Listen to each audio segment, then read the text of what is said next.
My husband has the green thumb in our house.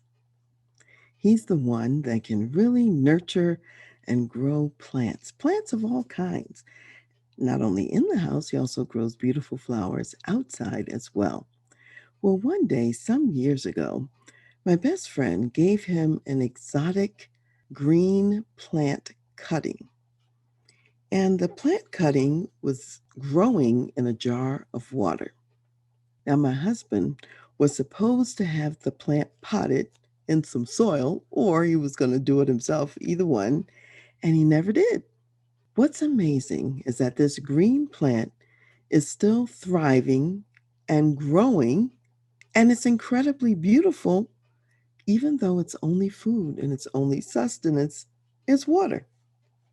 How it's growing in water like that, I don't know. I can't even imagine.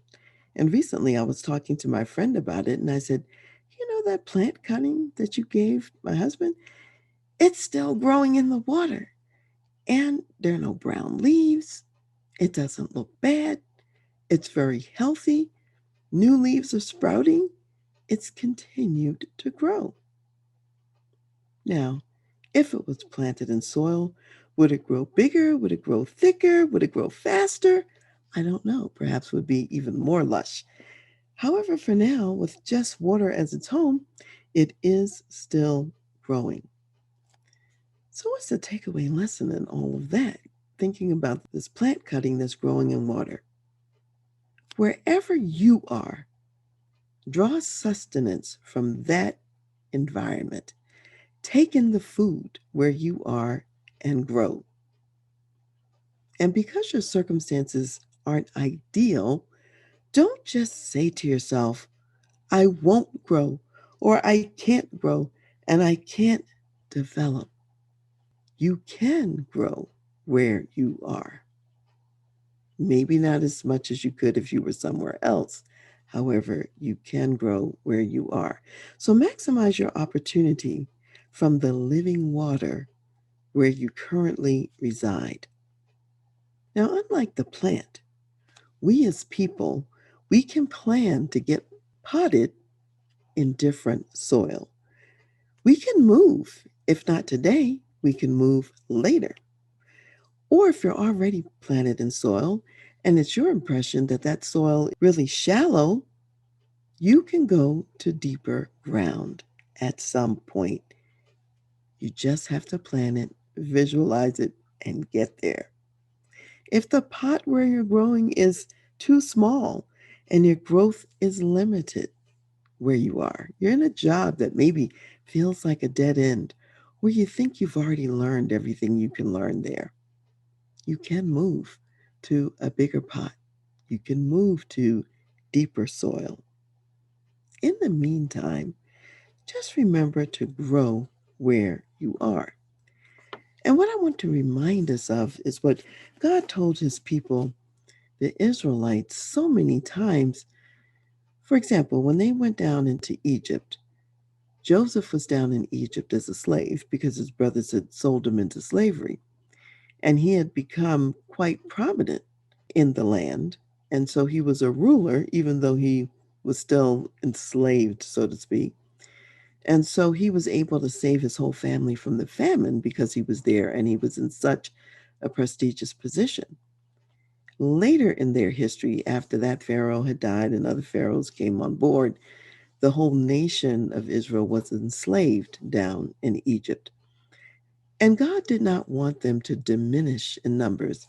He did not want them to peter out in any way because his intention always was to continue to bless his people, Israel. So he wanted them to continue to have children, to be fruitful, to grow, and to multiply, even while they were in Egypt. And even when this scam came up, where Pharaoh tried to entice the midwives to kill the babies that were being born, they refused. And the Jewish women continued to just have more and more babies. And that's what God intended for them to prosper and grow, even though their conditions were harsh and severe and not ideal. And when he later brought them out of Egyptian captivity, he wanted to be bringing out a large number of people, not just a few little stragglers who had barely made it. So they were to continue to grow. Similarly, in the history of God's people, there were times when He was disciplining them and He allowed enemy nations to take them into captivity. Such was the case for Judah, who went into Babylonian captivity in a number of different ways. And even though they were going to be in Babylonian captivity for a while, God never intended that that would be the end. And in fact, He was planning to bring them out from that. He had a set number of years that they were going to be under Babylonian captivity, and then they were going to come out of that. So He gave them some specific instructions about what to do while they were down there. And it fits with what we're talking about today about maximizing your opportunity in your living water where you are. Here they are in the land of Babylon, foreign land, a land of a lot of false gods and so on and so forth. And God did not want them to diminish there either. So in Jeremiah 29, starting with verse 4, this is what the Lord is saying to them. Thus says the Lord of hosts, the God of Israel, to all who were carried away captive, whom I have caused to be carried away from Jerusalem to Babylon, build houses and dwell in them, plant gardens and eat their fruit. Take wives and beget sons and daughters, and take wives for your sons, and give your daughters to husbands, so that they may bear sons and daughters, that you may be increased there and not diminished.